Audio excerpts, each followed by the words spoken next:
completes the honors and awards section. Now we move to our undergraduate speech. Our student commencement speaker will be Roy Liu.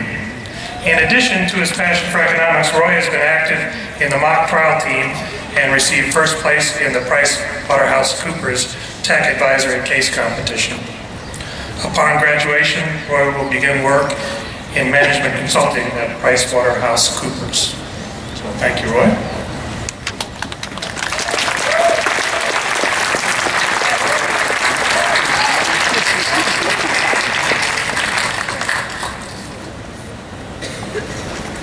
Thank you, Professor Powell, for that warm introduction.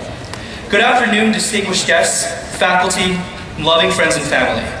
My name is Roy Liu, and I'm extremely honored today to speak on behalf of the Econ graduating class of 2012.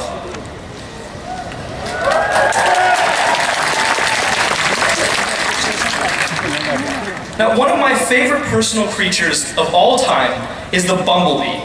Yes, the bumblebee. You see, according to the laws of physics and aerodynamics, the bumblebee is not supposed to be able to fly. Its wing ratio is just too small for the large body to take flight. However, the bumblebee neither knows nor cares about these limiting laws of physics. The bumblebee is therefore able to transcend all barriers and expectations. It flies and collects a little bit of honey every day. You see, the American economy is just like the bumblebee. Thank you. Ever since the 2008 Great Recession, many financial analysts and political pundits claimed that the United States would spiral into a depression and would drag the entire world down with it. This claim was not necessarily without merit. After all, economists at the time had exhausted all of their traditional tools, and nothing they tried seemed to work at first. However, under the resilient, persistent leadership of progressive economists such as Berkeley professors Christina David Romer, Carl Shapiro, Emmanuel Saez, Barry Eichengreen, to name just a few, the American economy, above all odds, has started to recover, and the worst has already passed.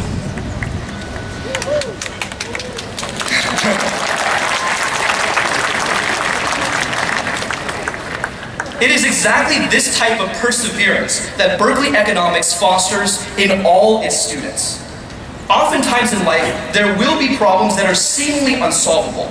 But that just means we need to think outside the box and use a little bit of our quirky econ creativity.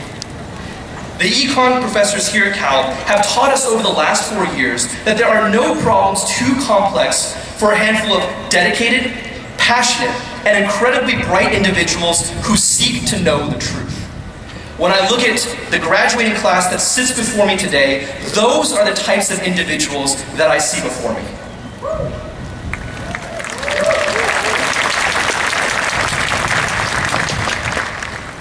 Now, there are often a few common stereotypes about economists. Some people claimed that we're only concerned about maximizing wealth, with no regard for social repercussions. Some claim that economists are what got us into the 2008 recession in the first place. Some even have the audacity to think that economists are just a bunch of quirky number crunchers who are often engulfed in their own little worlds. And yes, I'm talking about people like Professor Brad DeLong. However, I firmly believe that my peers in this graduating class are anything but stereotypical. Yes, we do care about money, but we care about how money affects everyone, from the bottom of the pyramid all the way to the top, and not just the 1%.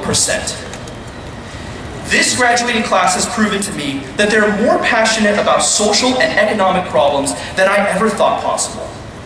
For example, many of my peers that I see before me took the same Economics 134 class that I took with Christina and David Romer.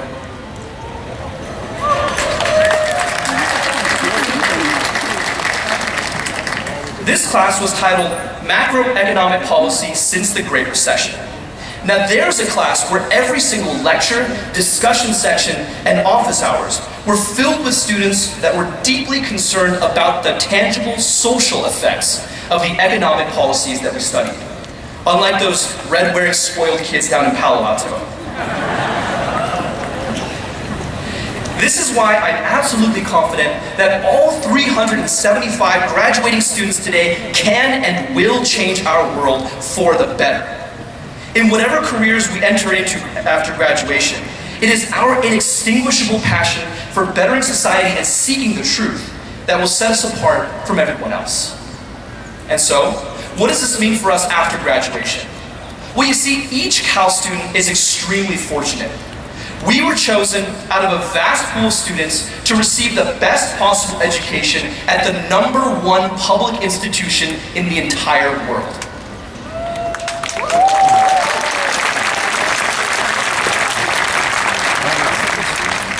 Therefore, it is our social responsibility to use our breadth of skills and knowledge that we've accumulated over the years, in markets, in finance, in competition, to foster growth and innovation in our communities, to make life better for ourselves and those who are not as privileged as we are.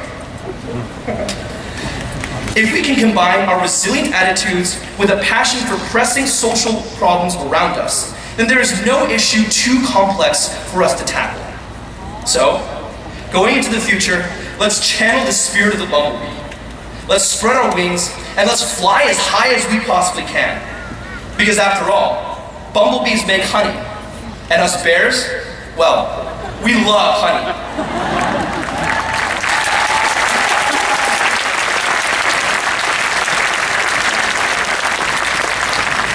Congratulations, class of 2012. Go Bears!